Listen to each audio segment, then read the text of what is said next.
Bine v-am regăsit, dragi prieteni, la primul episod din runda 16. Bă, Darcule, ce este runda 16? Ei bine, pentru cei care nu știți, cei care n-ați aflat spoilerele pe care le-am dat în live-urile anterioare, runda 16 este o nouă serie legată de performanțele mafilor de pe comunitatea Bizon. Pare simplu acum, dar ce analizăm?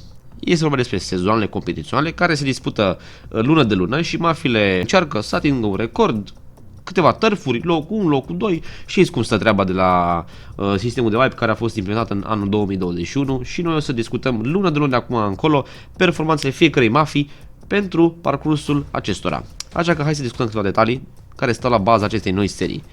Numele de runda 16 este inspirat din maximul de 15 runde pe care le are un war. Fiecare war este împărțit în 15 runde în mod impar, pentru că nu este posibilitate de egalitate între cele două mafii care se bat pentru un teritoriu. Runda 16 fiind cea de analiză. Analizăm fiecare mafie în parte, de a lideri, waruri, rezultatele finale și așa mai departe. Unde la fiecare final de sezon, știți foarte bine, se premiază primele două mafii în gold. Dar asta o să vedem noi în episodul de astăzi, ce și cum. În anul 2021, în 13 februarie, Kelton a pus un anunț pe forum unde a adus sistemul de Gang Championship. După cum a anunțat, pe 13 februarie, chiar Kelton a spus chestia asta. Unde, după mai bine de 10 ani de existență, a ales să schimbe celebrul sistem de waruri, care era cel mai bun și popular sistem din România. Dar asta o să vorbim noi altă dată și de ce. Un sezon competițional pe Bizon poate să aibă între 4 sau 5 săptămâni și poate să atingă și date calendaristice din două luni diferite. Cel mai scurt sezon competițional este cel din decembrie, având 3 săptămâni în cap, adică 15 zile de obicei. Ce puțin asta s-a întâmplat în ultimii 2 ani de zile, pentru că este o pauză de 2 săptămâni din cauza Crăciunului și anului nou. La început de sezon, fiecare mafie primește în mod egal câte 8 teritorii la start. La finalul lunii, primele două clasate din cele 9 sunt primate în gold. Campioana primește o sumă de 10.440 de gold, care se împarte la număr de membri la momentul respectiv. De exemplu, campioana are 19 membri. Un exemplu. Fiecare membru urmează să primească 549 de gold sau 550 în funcție cum consideră minul care face de contul la momentul acela. Vicecampioana primește 7800 de gold, care se împarte în mod egal cu numărul de membri din mafia respectivă, la fel ca și în exemplu trecut. Acum spunem că vicecampioana are 21 de membri. Împărțea la 7800 cu cei 21 de membri, rezultă undeva la 371 de gold. Dar acum de menționat că 1 euro este echivalent cu 200 de gold conform shopbizon.ro. În caz de egalitate, referitor la numărul de teritorii, se calculează numărul mai mare de victorii pentru a determina campioana sau vicecampioana, în cazul locurilor 2-3. Pe Bizon avem scurt 9 mafii împărțite fiecare 3 pe oraș, orașele fiind Los Santos, San Fierro, Las Venturas. Fiecare oraș este împărțit în felul următor. Los Santos aruncă în fiecare sezon câte 3 mafii, GSB, VTB, Verdant sau după denumirea lor Greenfield Bloods, Vietnamese Boys și Verdant Family. În nord avem Las Venturas, nord-est chiar, TTB, de Țara Bradva, RDT, Red Dragon Triad și Southern Pimps care se prescurtează SP. Puțin mai în vest, unde este treaba mai periculoasă, în San Fierro, avem tot 3 mafii, Avis Parifa, 69 Pierre Mops și El Loco Cartel. Primul sezon din anul 2024 a început în data de 4 ianuarie, joi dacă nu mă înșel, având ultima zi de waruri într-o vineri pe 26. Primul sezon competițional a avut doar 17 zile, fiind sezon scurt, dar asta o să vorbim puțin mai târziu. Maximul de teritorii pe care o mafie a putut să-l cucerească în luna ianuarie, din punct de vedere matematic, era de 42, dacă prindeai toate atacurile, dacă câștigai și toate warurile respective. Sezonul a fost scurt, după cum vă spuneam, deoarece au fost 3 zile libere la început de sezon, 1, 2 și 3, fiind anul nou, și deoarece ultima sâmbătă din sezon avea să fie pe 27. De ce zic chestia asta? Pentru că după ultima sâmbătă din fiecare lună se restartează sezonul.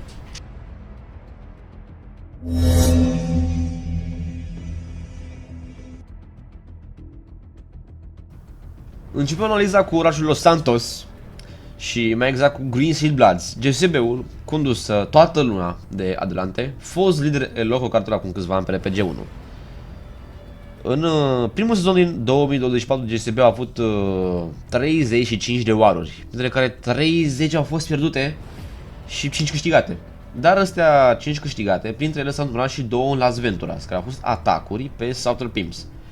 GSB a terminat luna cu 0 teritorii și pe HQ a avut 7 waruri. Foarte interesantă chestia asta, dar a câștigat o singură dată în tot sezonul cu Red Dragon Triad. Dar în 7 waruri să câștigi o singură dată pe HQ mi se pare cam puțin. E un sezon ratat pentru GSB, pentru mine. Nu prea mă așteptam la chestia asta. Aveam pretenții de la băieții ăștia, dar nu avem ceva interesant să vorbim despre ei astăzi.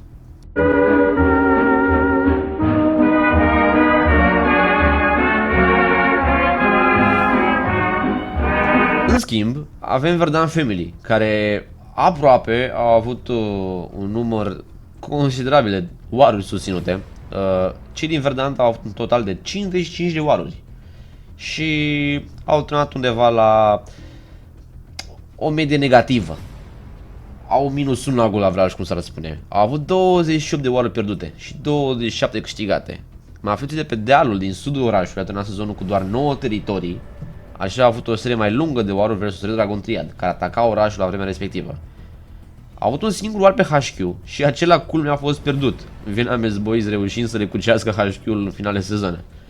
Performanța este destul de slabă comparativ cu lotul pe care l-a avut, având în compoziție foști lideri, membri din teamuri mai cunoscute, dar au terminat totuși sezonul cu nici măcar jumătate de teritorii din propriul oraș. Avem și ultima mafie din Los Santos.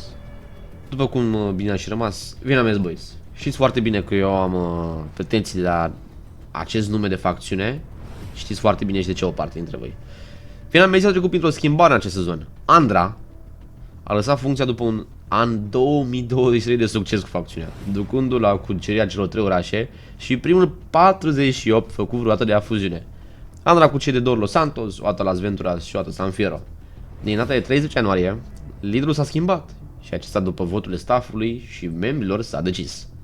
Banu a fost subit de 3 ori în Vietnamese Boys, prezent la majoritatea recorduri din facțiune. S-a ales ca noul president, fiind o foarte mare presiune pe umerii acestuia. VTB-ul în general în luna ianuarie a participat la 40 de waruri. Au pierdut 21, dar 14 au fost la început, când încă era Andra în funcție.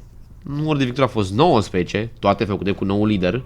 Și la final au terminat cu 8 teritorii. Dar v-am spus că aveau și HQ-ul celor de la Verdant. Au terminat cu 2 HQ-uri. Vedem? Nu, n-au terminat cu 2 HQ-uri. Singurul HQ, dacă vine să credeți, a fost acela Verdant. Pentru că s-a pierdut HQ-ul în ultima zi de oară. Dar asta o să vedem o idee mai târziu. Per total a terminat cu mai puțin teritorii cu Verdant. Dar au terminat mai onorabil pentru că au avut o schimbare de lider. Au câștigat un număr foarte bun de waruri. Dar orașul Los Santos nu a dat pe podium vreo mafie în cel 3, acestea adunând 15 teritorii, VTB-ul cu Verdantul, cele 6 teritorii având să fie cucerite de alții, dar o să vedem o idee mai târziu.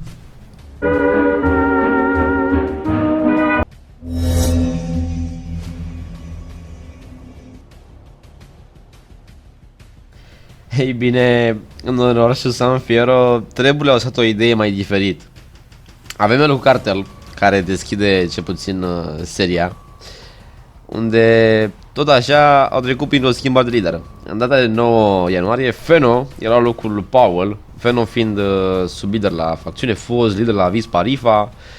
Dar despre Powell câteva cuvinte, este cel care a reușit să cucerească cu facțiunea orașul San Fierro după pauză mai bine de 2 ani de zile pentru facțiune și vorbim aici strict despre RPG1.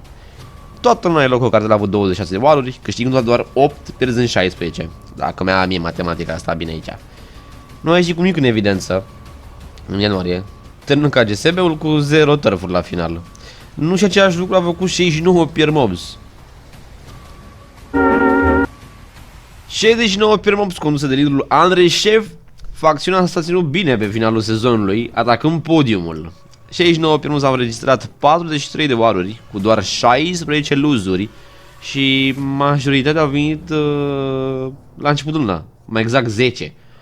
Numărul de victorii este mai mult decât de ce în comparativ cu alte sezoane. Au strâns 27 de victorii, pentru care 2 cu RDT, unde nu le-au permis dragonilor să intre în oraș, pe zonele lui Coronas, așa a adunat acesta. Bătălia s-a dat cu Avis Parifa, unde Avis Pari a pierdut de 19 ori cu cei din 69 Pierre Mobs. Numărul de teritorii la finalul sezonului a fost de 14, un număr decent, comparativ, cum am mai spus, cu alte sezoane. Dar acum vine Avis Parifa, care cred că a avut cea mai ciudată evoluție în această sezonă. A început sezonul cu 15 victorii consecutive, până la 22 teritorii, având toate HQ-urile din oraș și au rămas doar 2. Aveau toate HQ-urile, repet. Warul 16 a fost totuși o înfrângere pe HQ 69, coborând la 21 teritorii, după care au luat cele 2 teritorii pe care nu le avuseră în luna respectivă, Juniper și Calto mai exact, având după aceea 23 la momentul acela. Le-a rămas HQ 69, unde aveau o victorie și o înfrângere, cea despre care am vorbit mai devreme. Per total în luna respectivă au avut 24 de teritorii, dacă stăm să ne gândim așa. Au atacat restul de teritorii, le-au câștigat ce puțin o dată, dar nu le-au avut toate în același timp. Am încercat un atac pe HQ 69, însă Warul stătea 4-11, un atac eșuat. 69 câștigând acel War și de acolo sezonat într-o răsătură spectaculoasă, aș putea să zic. După cum ați văzut și în parcursul cel de 69, unde a terminat cu 12 teritorii, tot cu 12 au terminat și Avis Pari sezonul, având un total de 47 de waruri, unde au fost 25 câștigate, 14 cu Eloco și 11 cu Pierre Mobs. Au avut și un war contra cel de Arete, dar a fost pierdut în Los Santos. Liderul de Avis Parifa a rămas același Rusco, cel care în luna februarie împlinește un an de zile de când conduce facțiunea. Avis a suferit și 22 de înfrângeri, majoritatea fiind pe final de sezon, riscând să piardă podiumul. Dar podiumul îl vedem la final.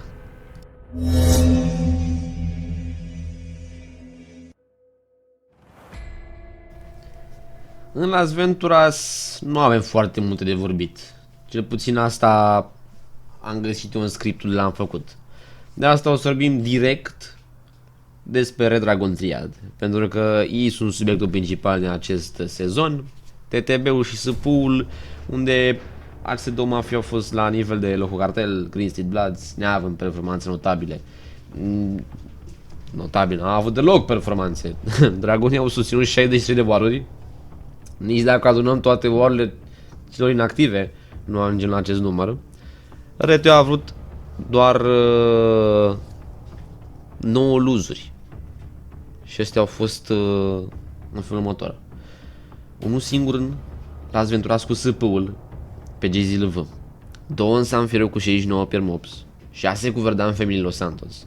Deci un singur war pierdut în propriul oraș.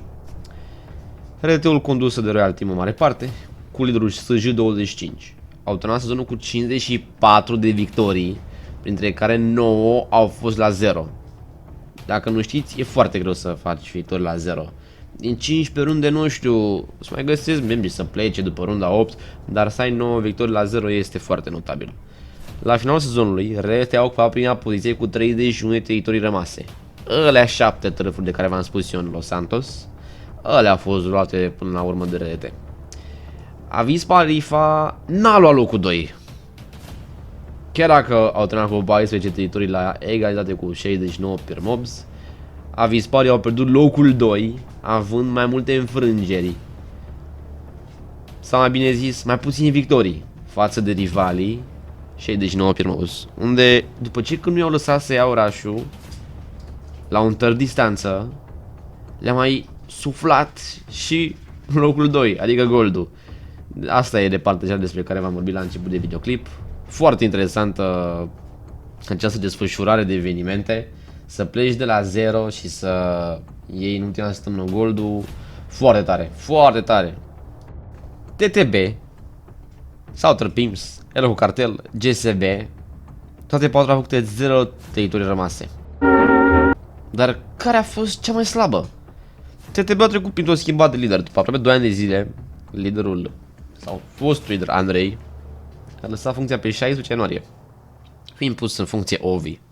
TTB a avut doar 14 waruri toată luna, câștigând doar 1 în tot sezonul, un singur war câștigat în tot sezonul. Oare are un competitor mai puternic?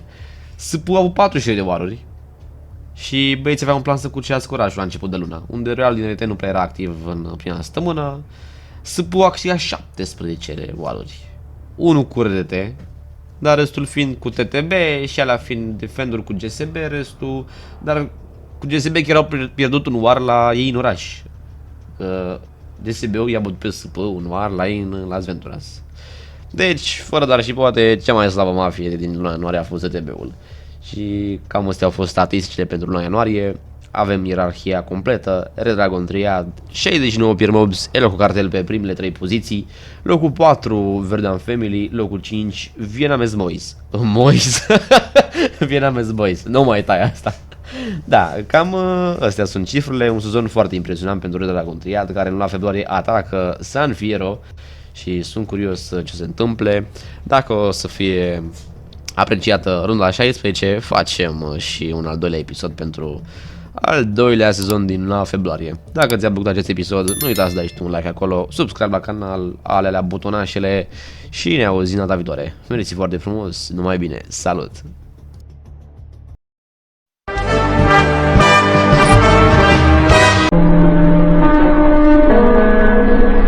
Maybe I'm too good.